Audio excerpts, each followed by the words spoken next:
E enquanto eu vou mostrando a vocês as curiosidades deste livro, desta dica de leitura maravilhosa que tem a ver com a nossa aula de hoje, que é o Diário de Anne Frank.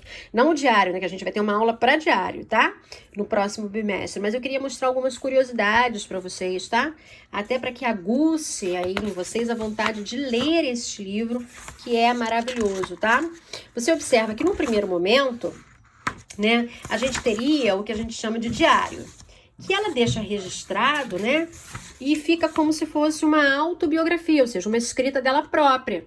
Mas que acaba virando uma biografia dela, porque resolveram escrever a história dela, não mais, né, sob única e exclusivamente o prisma e a perspectiva dela, mas a perspectiva do que a gente já começou a aula vendo, né, do contexto social em que ela estava inserida.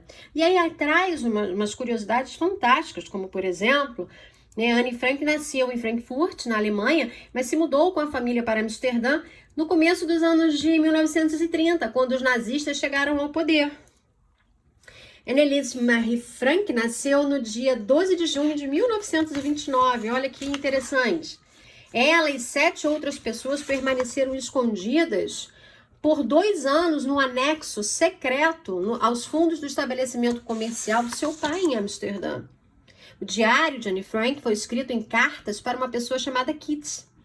O campo de concentração, né, de Anne Frank foi liberado por soldados britânicos semanas após a sua morte. Tá?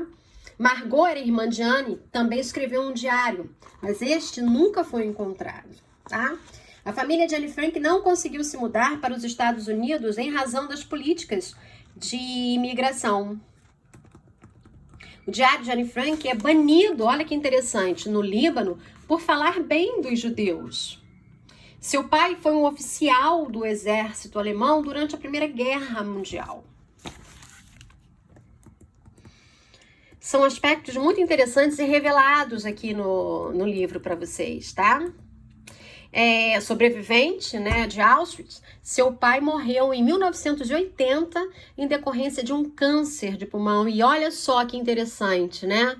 Triste, mas interessante. Ele foi o único sobrevivente dos campos de concentração que ficou, né, para contar a história, tá? Eu espero que vocês leiam esta obra e depois a gente possa discutir um pouquinho sobre ela, que é muito interessante. Então, no que a gente vê, são 3 pontos de contatos com 3 tipos de textos que se esbarram, né? Que tem pontos de semelhança. Porque ele é um diário, porque relata os aspectos do dia a dia dessa personagem, da Anne Frank, que ficou, né, mundialmente conhecida. Existe, inclusive, a casa de Anne Frank, né? Onde eles tentaram colocar exatamente como tudo estava na ocasião. Existe o diário dela, relatando tudo o que ocorreu, os horrores da guerra, dos campos de concentração. Existe a autobiografia, né, porque acaba sendo uma autobiografia, porque ela revela o contexto em que ela estava inserida, ela revela aspectos da sua vida, narrando em primeira pessoa. E aí, futuramente, vira uma biografia. Olha que interessante, a gente tem 3 gêneros textuais, né, com pontos de semelhança entre si.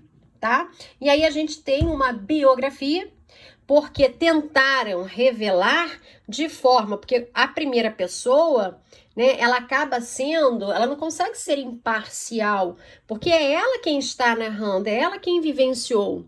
Então, pegaram uma outra pessoa para fazer em cima do diário dela, da sua autobiografia, uma biografia que se pretendesse mais imparcial. Ok? Então fica a dica de leitura para vocês e importante. Diário, autobiografia e biografia com pontos de contatos, ok?